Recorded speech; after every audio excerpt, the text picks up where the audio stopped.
صباح النور إن كان صباحا، ومساء النور إن كان مساء. في هذه الحلقة سنتعرف على طريقة أخرى من طرق البث في منطق القضايا، ويتعلق الأمر بطريقة التحليل الصدقي. وتمتاز طريقة التحليل الصدقي عن سابقتها بقدرتها على اقتصاد المجهود المطلوب لتقويم العبارات في اللغة القضاوية، إذ لا يخفى عليك أن طريقة جداول الصدق تصبح غير عملية ما إن يصل عدد المتغيرات 3. فلو كان لدينا مثلا عدد المتغيرات 4، فسنحتاج ل 2 أس 4، أي 2 جدء 2 جدء 2 جدء 2، بمعنى 16 سطرا. أما لو كان لدينا 6 متغيرات فسنحتاج ل 2 أس 6، أي 64 سطرا. أضف إلى كل هذا أننا ملزمون بإتمام الجدول إذا أردنا معرفة القيمة الجملية للعبارة المطلوب تقويمها.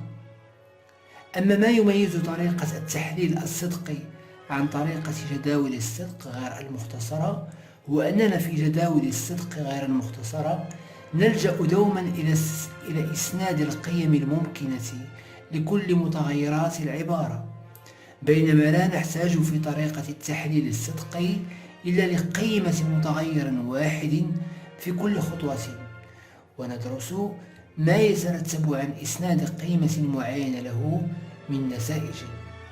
سنوضح هذا الكلام أكثر لاحقا من خلال مجموعة من الأمثلة. الآن قبل أن نمر لعرض الخطوات التقنية التي ينبغي اتباعها لإنجاز التحليل الصدقي للعبارات، سنتعرف على قواعد التقويم التحليلي، وهي كما يلي: قاعدة الوصل: إذا كان صاد وصل ب نكتب ب، بمعنى إذا كانت لدينا قضية صادقة وصل قضية أخرى ب، فإن قيمة حقيقة هذه العبارة هي قيمة حقيقة ب. بمعنى إذا كانت القضية ب صادقة، فإن وصل قضيتين صادقتين سيكون قضية صادقة. أما إذا كانت ب كاذبة، فإن وصل قضيتين مختلفتي القيم الحقيقة ستكون قضية كاذبة، بمعنى أنه في كلتا الحالتين قيمة حقيقة هذه العبارة تتوقف على قيمة حقيقة ب. إذا كانت لدينا قضية كاذبة وصل قضية ب، فإن قيمة حقيقة هذه القضية هي ستكون كاذبة، لأننا نعلم أن حسب تعريف رابط الوصل أن وصل عبارتين يكون كاذبا إذا كانت إحدى العبارتين على الأقل كاذبة. إذن ما دام لدينا القضية الأولى كاذبة، فإن هذا الوصل سيكون كاذبا. قاعدة الفصل: إذا كان لدينا ب فصل قضية صادقة، فإن هذه القضية ستكون صادقة، إذن نكتب صاد. وهذا واضح لأنه قلنا في تعريفنا للفصل أن الفصل يكون صادقا إذا صدقت إحدى مفصولاته على الأقل. إذا كان ب فصل كاف، فإننا نكتب ب، بمعنى أن قيمة حقيقة هذه العبارة تتوقف على قيمة حقيقة ب. فإذا كانت ب صادقة، إذن قضية صادقة فصل قضية كاذبة ستكون صادقة.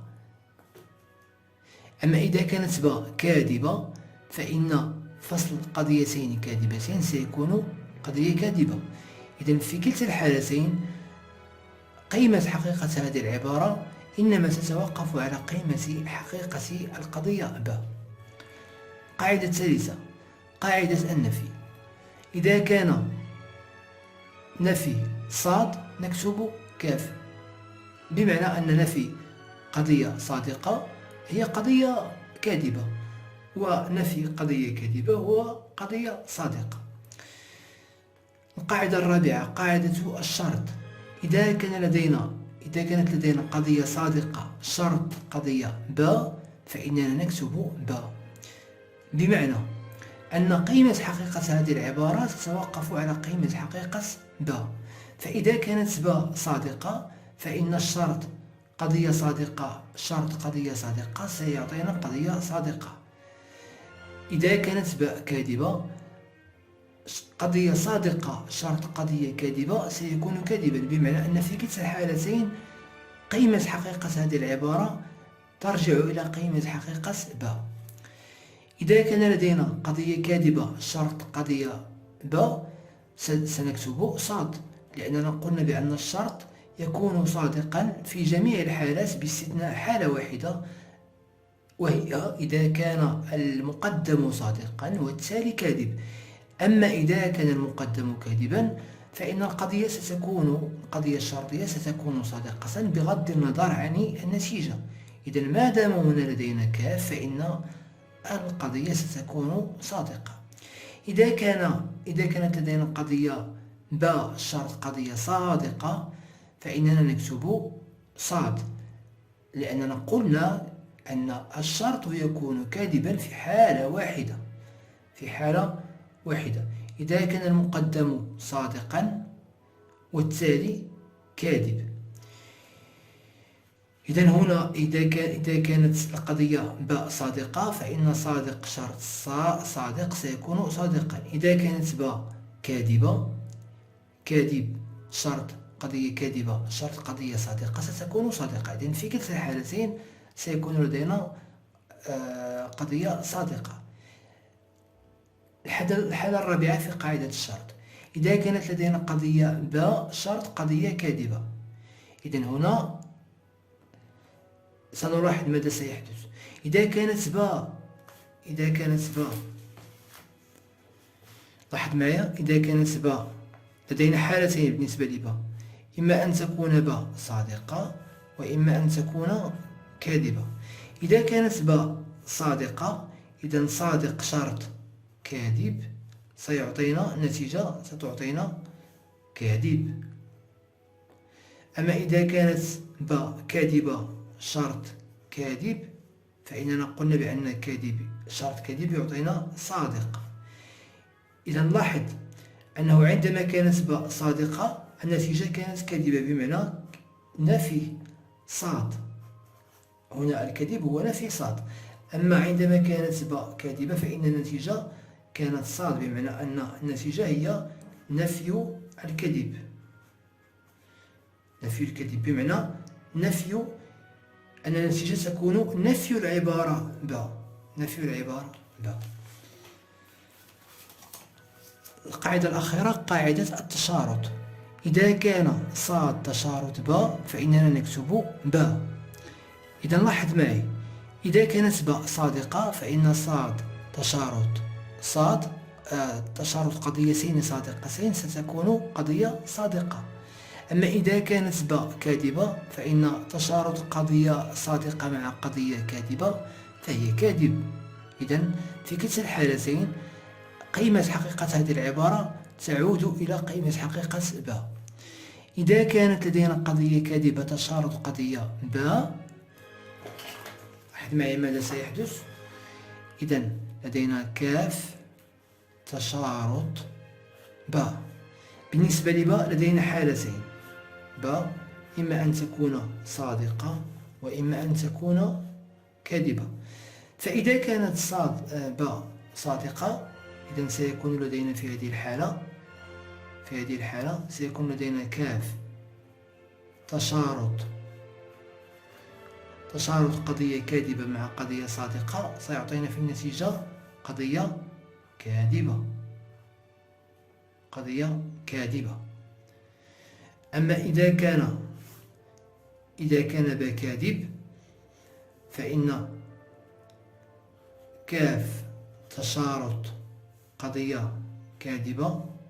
التشارط يكون صادقا إذا كانت العبارتين نفس قيمة الحقيقة كاف أو صاد. إذا النتيجة ستكون صادقة. إذا لاحظ معي، عندما كانت باء صادقة كانت النتيجة كاذبة، بمعنى أن النتيجة هي نفي باء. هنا كذلك عندما كانت باء عندما كانت باء كاذبة فإن النتيجة كانت صادقة، بمعنى أن صاد هي نفي باء أي نفي كاف. لذلك كتبنا هنا إذا كانت لدينا كاف تشارط باء نكتب نفي باء. لنمر الآن إلى الخطوات التقنية التي ينبغي اتباعها لإنجاز التحليل الصدقي لعبارة ما، وسنوضح ذلك من خلال مجموعة من الأمثلة. مثال واحد: لنحلل صدقيا العبارة التالية: قوس باء وصل جيم وصل باء. الخطوة الأولى: نشيد عمودين تحت العبارة أحدهما للصدق والآخر للكذب. إذا لدينا العبارة التي نريد تحليلها صدقيا، فنضع تحتها عمودين، العمود الأول ثم العمود الثاني. العمود الأول سنخصصه للصدق والعمود الثاني للكذب.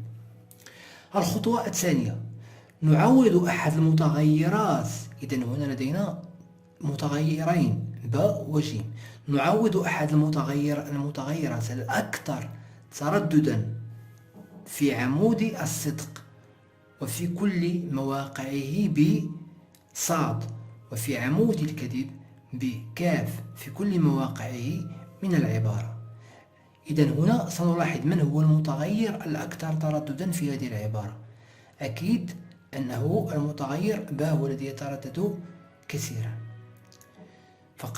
فقد ورد في العبارة مرتين، بينما جيم ورد مرة واحدة.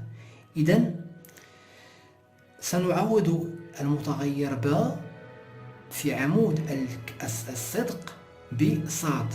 إذا لاحظ معي هنا في جميع مواقع المتغير باء عوضناه بصاد، لكن نترك جيم كما هو. إذا نعوض باء بصاد، كذلك هنا بصاد. وفي عمود الكذب نعوض المتغير الأكثر ترددا بكاف، كاف جيم كاف. الخطوة الثالثة: نطبق القاعدة المناسبة وقاعدة التقويم المناسبة التي نتوفر عليها هنا.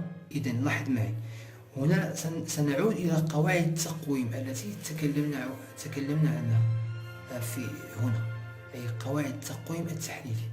إذا ألاحظ هنا ما هي القواعد التي يمكنني استعمالها. لدي صاد وصل جيم، صاد وصل جيم. قلنا بأن هذه العبارة ستعطينا إذا وجدنا صاد وصل جيم سنكتب جيم.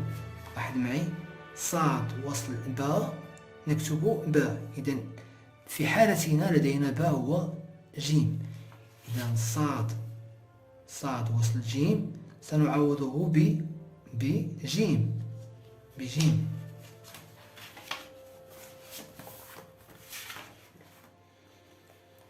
إذا لاحظ معي صاد وصل جيم عوضناه بجيم وصل صاد.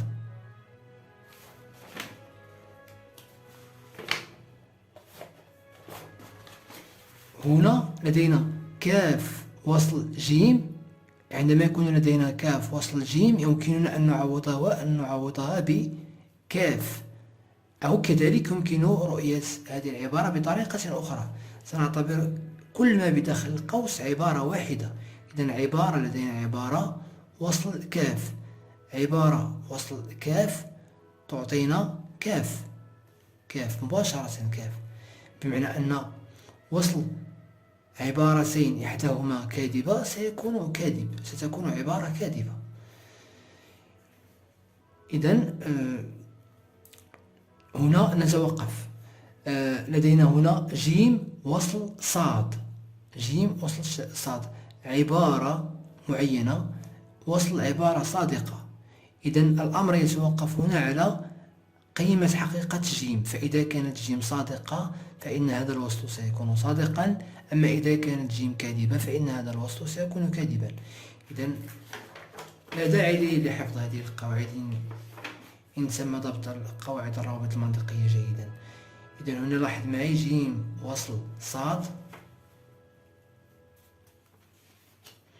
جيم وصل صاد، هنا جيم وصل صاد أو باء وصل صاد، لأن الوصل قلنا بأنه تبادلي، صاد وصل باء وكذلك باء وصل صاد نفس الأمر. إذا عندما يكون لدينا صاد وصل باء نكتب باء، وكذلك عندما يكون لدينا باء وصل صاد نكتب كذلك باء. إذا هنا لدينا جيم وصل صاد، إذا سنكتب جيم. الخطوة الرابعة تقول هذه الخطوة هنا بصدد عمود الكذب. دونك لاحظ معي هنا بصدد عمود الكذب، تقول هذه الخطوة بضرورة التوقف. إذا هنا سنتوقف، وذلك لاستنفاد إمكانية تطبيق قواعد التقويم.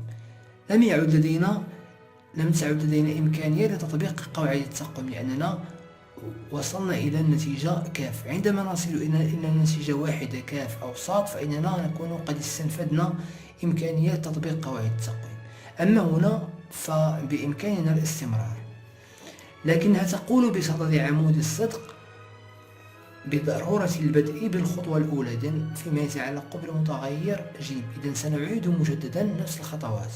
إذا هنا لدينا جيم، سنضع مجددا عمودين، عمود الصدق ثم عمود الكذب. إذا لا تنسى الخطوة الأولى ماذا تقول. الخطوة الأولى تقول نشيد عمودين تحت العبارة أحدها للصدق والآخر للكذب. إذا هنا تحت جيم سنضع عمودين إحداهما للصدق والآخر للكذب. الخطوة الأخيرة تقول هذه الخطوة بنقل النتائج النهائية إلى السطر البتات، وهكذا نصبح أمام التحليل الصدقي المكتمل.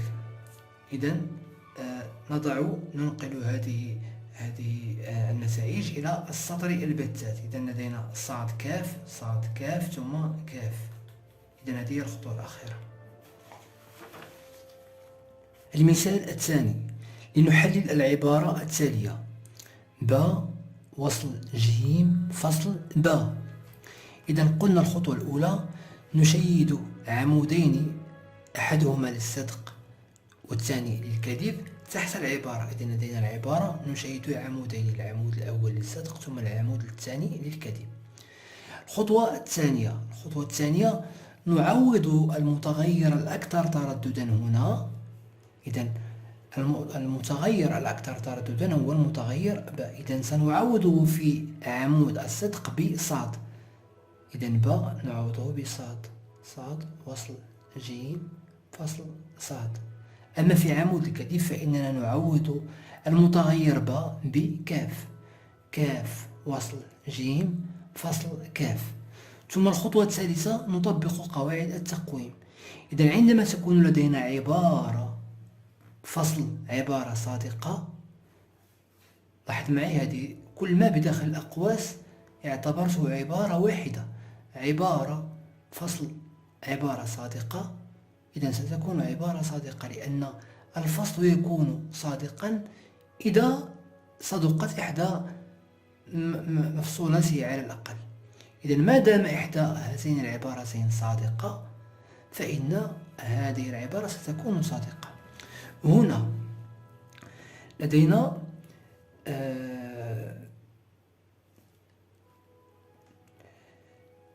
كاف وصل جيم فصل كاف. إذا ستعطينا النتيجة عندما تكون لدينا عبارة فصل عبارة كاذبة فإن هذه العبارة ستكون فإن قيمة حقيقة هذه العبارة تتوقف على قيمة حقيقة هذه العبارة. فإذا كانت هذه العبارة صادقة فإن الفصل سيكون صادقا، أما إذا كانت هذه العبارة كاذبة فإن الفصل سيكون كاذبا. إذا لاحظ معي عبارة معينة فصل عبارة كاذبة، عبارة عبارة معينة ب فصل كذب تعطينا ب. إذا هنا لاحظ معي ب هي العبارة التالية. هذه العبارة كلها هي العبارة ب فصل الكذب هي ب. إذا سنأخذ هذه العبارة.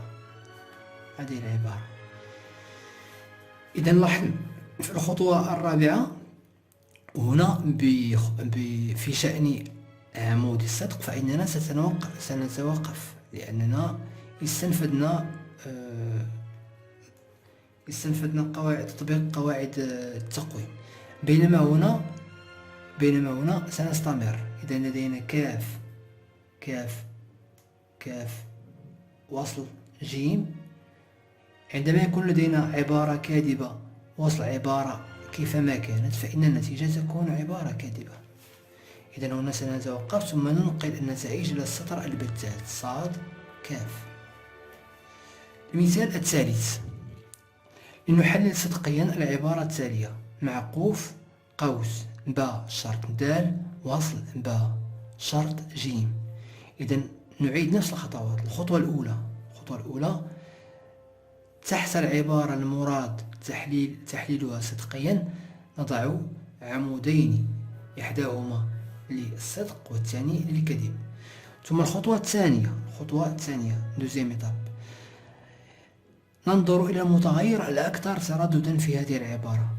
إذا المتغير الأكثر ترددا هو المتغير ب، فنعوض هذا المتغير في عمود الصدق بصاد في جميع مواقعه. نعوض هنا ب بصاد صاد شرط دال وصل، نعوض ب بصاد شرط جيم. أما في عمود الكذب فإننا نعوض ب وفي كل مواقعه بكاف شرط دال وصل كاف شرط جيم. ثم الخطوة الثالثة نطبق قواعد إذا هنا نطبق قواعد التقويم. لدينا لاحظ معي الآن سنركز على ما بداخل المعقوف. لدينا عبارة وصل عبارة صادقة. إذا النتيجة تعطينا هذه العبارة. عندما يكون لدينا عبارة وصل عبارة صادقة نحتفظ بتلك العبارة حسب قواعد التقويم، وبالضبط قاعدة الوصل رقم 1. إذا ما بداخل المعقوف أعطانا النتيجة التالية صاد شرط دال ثم هذا الشرط وهذا جيم. نمر إلى هنا لدينا عبارة وصل كذب. بشكل أوتوماتيكي أضع كاف. عندما تكون لدي عبارتين إحداهما كاذبة في الوصل فإن النتيجة تكون عبارة كاذبة. إذن سنضع هنا كاذب شرط جيم. ثم نعيد مجددا تطبيق قواعد التقويم. لدينا صاد عبارة صادقة. الآن سنركز على الشرط. عبارة صادقة شرط عبارة دال. عندما يكون لدينا عبارة أولى المقدم صادق شرط عبارة معينة فإن النتيجة تعطينا دال. بمعنى إذا كانت لدينا صاد شرط عبارة صادقة فإن النتيجة ستكون صادقة، أي هي قيمة حقيقة دال. بينما إذا كانت دال كاذبة صاد شرط كذب سيعطينا كذب، أي في كلتا الحالتين فإن هذه النتيجة إنما تتوقف على قيمة حقيقة العبارة دال. ثم نضع شرط جيم. هنا لدي عبارة كاذبة شرط جيم.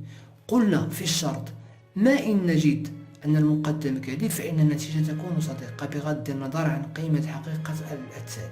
إذن كاف شرط جيم عبارة صادقة. ثم هنا نتوقف لأننا استنفدنا تطبيق قواعد التقويم التحليلي. بينما هنا سنعيد الخطوات مجددا. سنبدأ من الخطوة الأولى. إذن هنا سنضع عمودين إحداهما للصدق والثاني للكذب. ثم ننظر إلى المتغير الأكثر ترددا، غير أنه في هذه العبارة كلا المتغيرين يظهران بنفس العدد.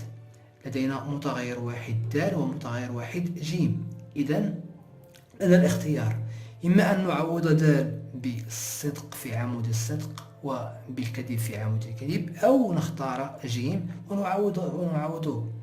إذا هنا سنختار ج ونعوضه. دونك إذا نترك د كما هو، د شرط صاد، نعوض ج بصاد في عمود الصدق، ونعوض ج بكاف في عمود الكذب. عندما يكون لدينا عبارة ما شرط صاد، فإن النتيجة تكون صاد حسب قواعد التقويم. دال كاف، دال كاف، لاحظ معي، عندما تكون لدينا عبارة شرط عبارة كاذبة، عبارة شرط عبارة كاذبة، نعود إلى قواعد الشرط. عبارة معينة كيفما كانت شرط عبارة كاذبة، نكتب ماذا؟ نكتب نفي هذه العبارة. فإن كانت باء نكتب نفي باء، وإن كانت جيم نكتب نفي جيم، وإن كانت دال نكتب نفي دال. إذا في حالتنا هذه لدينا دال شرط كاف، إذا نضع نفي دال. إذا هنا لدينا دال شرط كاف، نضع نفي دال، نفي دال. إذا بخصوص هذه العبارة فقد استنفدنا خطوات تطبيق قواعد التقويم التحليلي. أما هنا ما زال لدينا المتغير دال. إذا سنضع له مجددا عمودين، إحداهما للصدق والثاني للكذب، فنعوض دال بالصدق هنا وبالكذب في عمود الكذب. إذا نضع نفي صاد، نفي كاف، غير أن نفي صاد هو نفي عبارة صادقة هي عبارة كاذبة، ونفي عبارة كاذبة هي عبارة صادقة. ثم المرحلة الأخيرة ننقل هذه النتائج إلى السطر البتات، صاد نضع صاد كاف كاف صاد صاد صاد صاد. هذه هي النتيجة، خطوة نهائية. المثال الرابع، لنحلل صدقيا العبارة التالية: باء تشارط جيم تشارط باء. إذا كما قلنا الخطوة الأولى، تحت العبارة المراد تحليلها صدقيا نضع أو نشيد عمودين، إحداهما للصدق والثاني للكذب. الخطوة الثانية، نعوض المتغير الأكثر ترددا، وهو في هذه الحالة المتغير باء هو الذي يتردد أكثر، نعوضه في عمود الصدق بصاد. إذا صاد تشارط جيم تشارط صاد. وفي عمود الكذب نعوضه في كل مواقعه بكاف، كاف تشارط جيم تشارط كاف. الخطوة الثالثة، نطبق قواعد التقويم التحليلي. إذا لدينا صاد تشارط جيم، عندما يكون لدينا قضية صادقة تشارط قضية معينة، فإننا نضع تلك القضية هنا جيم. لاحظ معي، صاد تشارط قضية جيم. نعود إلى قواعد التقويم. إذا في التشارط صاد تشارط باء، نكتب باء. إذا في حالتنا لدينا صاد تشارط جيم، إذا نضع جيم. إذا صاد تشارط جيم نضع جيم تشارط صاد. كذلك لدينا جيم تشارط صاد، نفس الأمر، جيم تشارط صاد هو نفسه صاد تشارط جيم، لأن التشارط تبادلي. إذا سنضع جيم. هنا كاف تشارط جيم، كاف تشارط جيم، نعود إلى قواعد قواعد التقويم التحليلي.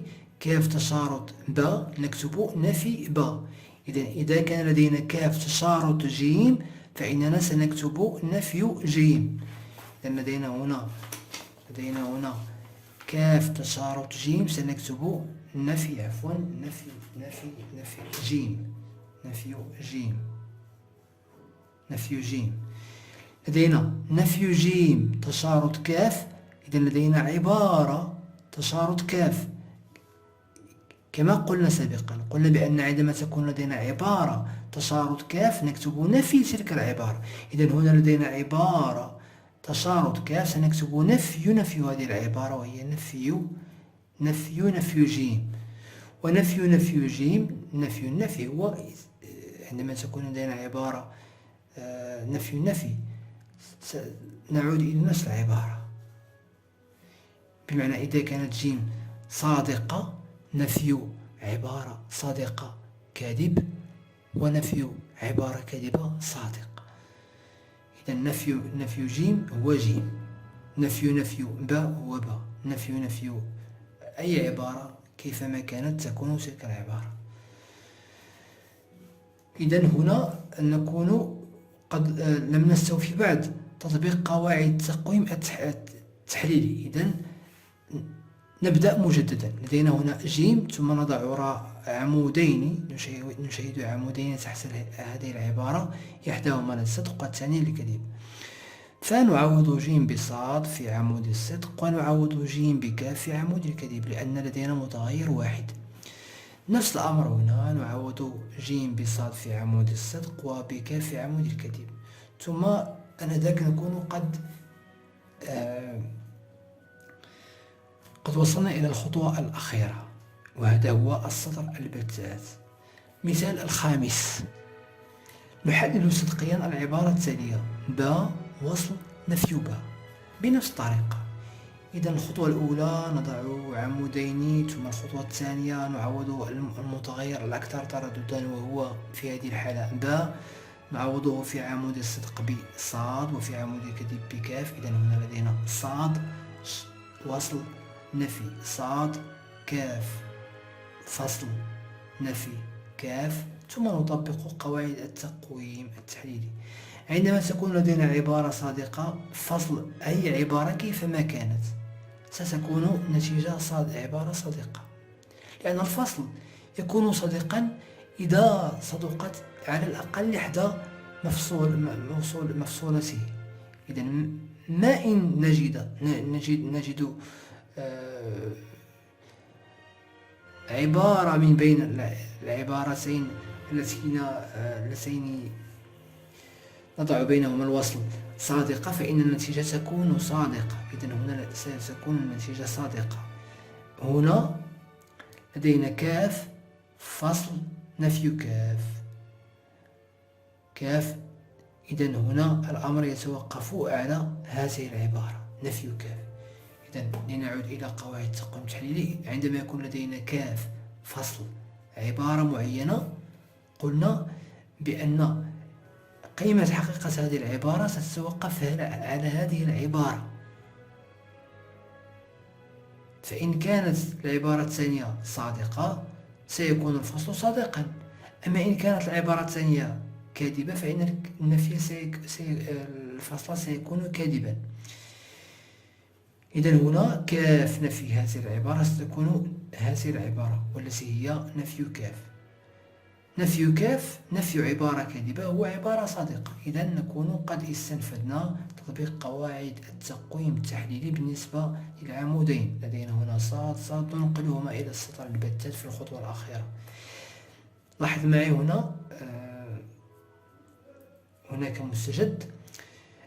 إذا عندما نجد في السطر البتات القيمة صاد فقط، فإننا نقول بأن هذه العبارة هي عبارة صحيحة. إذا هذه العبارة صحيحة تحليليا. لماذا؟ ذلك أن سطرها البتات لم يحتوي إلا على القيمة صاد.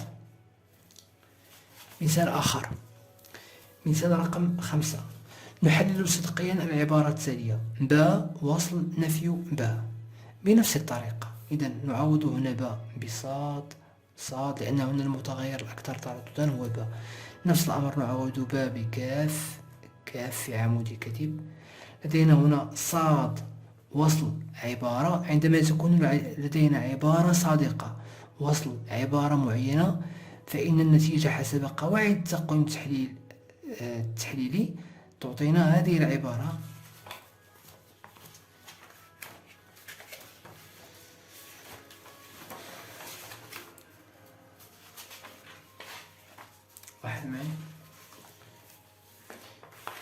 في الوصل عندما تكون لدينا صاد وصل عبارة باء نكتب باء. إذن هنا لدينا صاد وصل عبارة باء هي هذه العبارة الآن. إذا صاد وصل هذه العبارة سنضع هذه العبارة نفي صاد. هنا لدينا كاف وصل عبارة، كاف وصل عبارة معينة، نضع كاف مباشرة، كاف. هنا نكون قد استنفذنا تطبيق قواعد التقويم التحليلي، بينما هنا لا، نفي صاد هو عبارة كاف، ثم نكون قد استنفذنا تطبيق قواعد التقويم التحليلي. ننقل هاتين القيمتين إلى السطر البتات كاف كاف. بما أننا في الخطوة الأخيرة في السطر البتات لم نجد سوى القيمة كاف، فإن هذه العبارة هي عبارة تناقضية. هذه العبارة هي عبارة تناقضية، ذلك أن سطرها البتات لم يحتوي إلا على القيمة كاف. المثال السابع: نحلل صدقيا العبارة التالية: باء وصل جيم، باء وصل جيم. إذا الخطوة الأولى نضع عمودين إحداهما للصدق والثاني للكذب، هذه الخطوة الأولى. الخطوة الثانية ننظر إلى المتغير الأكثر ترددا، غير أن في هذه العبارة لا يوجد متغير أكثر ترددا من الآخر، كلا المتغيرين يظهران بنفس العدد، وبالتالي لنا الاختيار: إما أن نختار بتعويض باء، أن نعوض باء بصاد في عمود الصدق وبكاف في عمود الكذب، أو نختار جيم. إذا لنا حرية الاختيار في هذه المسألة. هنا سنختار باء ونعوضه بصاد في عمود الصدق، صاد وصل جيم، وفي عمود الكذب نعوض باء بكاف وصل جيم. الخطوة الثالثة نطبق قواعد التقويم التحليلي. عبارة صادقة وصل عبارة جيم، نتيجة تعطينا العبارة جيم. نفس الأمر هنا لدينا عبارة كاذبة وصل جيم، إذا قلنا بأن عبارة كاذبة وصل جيم تعطينا كاف، وهذا واضح. يعني عندما تكون لدينا عبارتين بينهما وصل، فإنه ما إن نجد إحدى العبارتين كاذبة فإن الوصل سيكون كاذبا، إذا كاذب. هنا نكون قد استنفذنا تطبيق قواعد التقويم التحليلي لأننا وجدنا كاف. إذا قلت عندما نجد القيمة كاف أو القيمة صاد فإننا نكون قد استنفذنا تطبيق قواعد التقويم التحليلي، بينما هنا لا، لدينا متغير جيم. نعيد الخطوات مجددا، فنضع عمود للصدق وعمود للكذب، فنعوض جيم بصاد وجيم بكاف. ننقل هذه القيم إلى السطر البتات، صاد صاد كاف كاف كاف كاف. إذن هنا لاحظ معي السطر البتات وهو الخطوة الأخيرة لا يتضمن القيمة صاد فقط، إذن هذه العبارة ليست عبارة صحيحة، ولا يتضمن العبارة كاف فقط، إذن هذه العبارة ليست تناقضية، وإنما هذه العبارة هي عبارة عارضة تحليليا. لماذا؟ ذلك أنها ليست صحيحة تحليليا وليست تناقضية تحليليا. نتائج: نتيجة أولى: يكفي أن يضم أحد الأعمدة التحليلية للعبارة القيمة كاف القابلة للنقل إلى السطر البتات لكي تكون العبارة غير صحيحة. نتيجة ثانية: يكفي أن يضم أحد الأعمدة التحليلية للعبارة القيمة صاد القابلة للنقل إلى السطر البتات لكي تكون العبارة غير تناقضية. ملحوظة: إن إدخال هاتين النتيجتين في الاعتبار يؤدي إلى تغيير في الاستراتيجية العامة للتحليل الصدقي. سنوضح هذه النتائج وهذه الملحوظة أكثر خلال مثالين هما كالتالي. المثال الأول: لنبت في عدم صحة العبارة التالية. إذا لدينا العبارة التالية نريد أن نبت في عدم صحتها، بمعنى أننا سنبين بأنها غير صحيحة. إذا بدون الرجوع إلى هذه النتيجة، ما معنى أن عبارة ما تكون صحيحة؟ إذا نقول بأن عبارة ما تكون صحيحة إذا كان سطرها البتات لا يحتوي إلا على القيمة صاد. إذا لو وجدنا ولو لمرة واحدة القيمة كاف سنقول بأنها غير صحيحة، وهذا ما تشير إليه النتيجة الأولى. إذا لذلك سنطبق خطوات التحليل الصدقي، لكن لاحظ معي هنا لأننا نريد البت في عدم صحة العبارة سنشتغل فقط على عمود الكذب، فنعوض المتغير الأكثر ترددا وهو المتغير ب في هذه الحالة بالقيمة كاف، فيكون لدينا كاف وصل جيم شرط دال معقوف وصل كاف. لدينا عبارة وصل عبارة كاذبة، ونحن نعلم بأن الوصل يكون كاذبا ما إن تكون إحدى مفصولته كاذبة، إذن هنا ستكون النتيجة كاذبة.